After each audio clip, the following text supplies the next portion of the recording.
तब आप पर ईश्वर की कृपा हो जाती है। सुधांशु जी महाराज, भक्ति और आराधना से तात्पर्य केवल इतना ही नहीं है कि हम केवल हाथ में माला ही पकड़े रहें। भगवान की प्रार्थना, उपासना, स्तुति का मतलब भी इतना ही नहीं है कि हम केवल अपने लिए और अपनों की सलामती के लिए ही कामना करते रहें। भगवान के नाम की माला हाथ में थामे हुए अगर केवल अपने विषय में मालामाल होने की प्रार्थना करते रहें तो यह अनुचित हो जाएगा। इससे मनुष्य आध्यात्मिक संपत्ति से कंगाल हो जाएगा।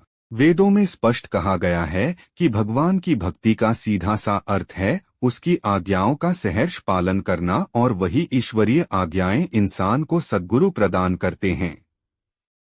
इसलिए गुरु आज्ञा का कभी उल्लंघन न करें, सत्पुरुषों की न स्वयं निंदा करें और न किसी के द्वारा किए जाने पर श्रवण करें। भगवान के अनेक नाम हैं और स्वरूप हैं, उनमें कभी भेद न करें। जैसे शिव और विष्णु, राम और कृष्ण आदि, उनमें कोई भेदभाव की दृष्टि न रखें। वैदिक विचारों की भी निंदा अनुचित है। शास्त्रों का सम्मान करें और गुरु ज्ञानी जनों के प्रति अगाध श्रद्धा बनाए रखें। प्रेम भाव बनाए रखने से जीवन जगमगा उठता है। ब्रह्मज्ञानी सद्गुरु के द्वारा प्रदत्त सद्ज्ञान के प्रचार प्रसार में, उनके द्वारा संचालित सेवा के महान कार्यों में सहयोगी बनकर जो व्यक्ति खड़ा हो जाता है, धर्म के प्रति जो कष्ट सहकर भी वफादारी निभाता है, उसके पुण्य के प्रताप से उसकी आने वाली 7 पीढ़ियां भवसागर से पार हो जाती हैं और वह भी तर जाता है। इसलिए धर्म के पुण्य कार्यों में भागीदार बनना, सहयोग और सेवा प्रदान करना अपने जीवन का अंग बनाओ। गुरुचरणों में शीश नवाने वाले लोग, गुरु को मानने वाले लोग तो दुनिया में बहुत मिल जाएंगे, किंतु गुरु की आज्ञा का पालन करने वाले तो विरले ही होते हैं। पर जो होते हैं उनके हृदय में स्वयं गुरु विराजमान हो जाते हैं।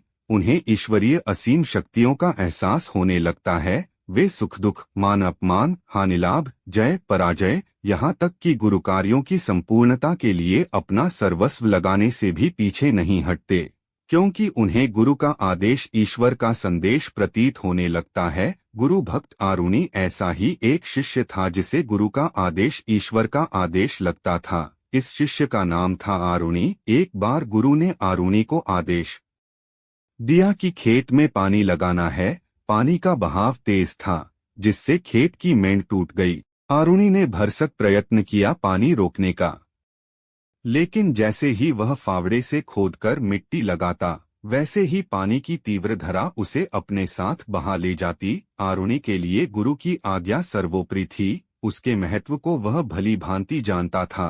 पानी और मिट्टी के कीचड़ में वह स्वयं मेढ़ बनकर लेट गया और लेटा ही रहा। सुबह से शाम, शाम से रात्रि और भोर होने लगी।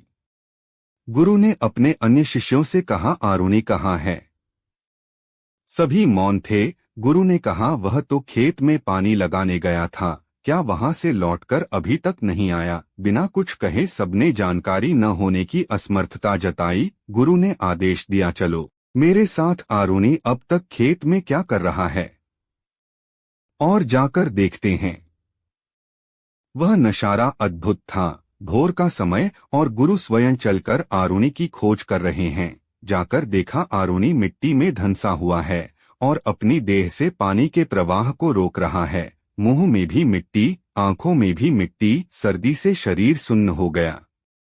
किंतु गुरुआज्ञा की पालना के सामने ये शारीरिक मानसिक वेदना क्या महत्व रखती हैं? कीचड़ में सने हुए आरुणि को आज उनके गुरु ने अपने सीने से लगा लिया और सिर पर हाथ रखकर कहने लगे, आरुणि मेरे प्यारे, तुम धन्य हो और तुम्हारी निष्ठा, तुम्हारी श्रद्धा, तुम्हारा प्रेम, तुम्हारा समर्पण भाव, तुम्हारी सेवा, तुम्हारी आज्ञा पालना केवल मैं नहीं ईश्वर भी देख रहे हैं। तुम्हें अवश्य ही इसका अभीष्ट फल प्राप्त होगा। आरुणि की आंखों में आंसू हैं, पर गुरु उन प्रेम भाव में बहने वाले मोतियों को अपने हाथों में समेट रहे हैं और आरुणि के ऊपर हृदय से आशीर्वाद का अमृत बरसा रहे हैं।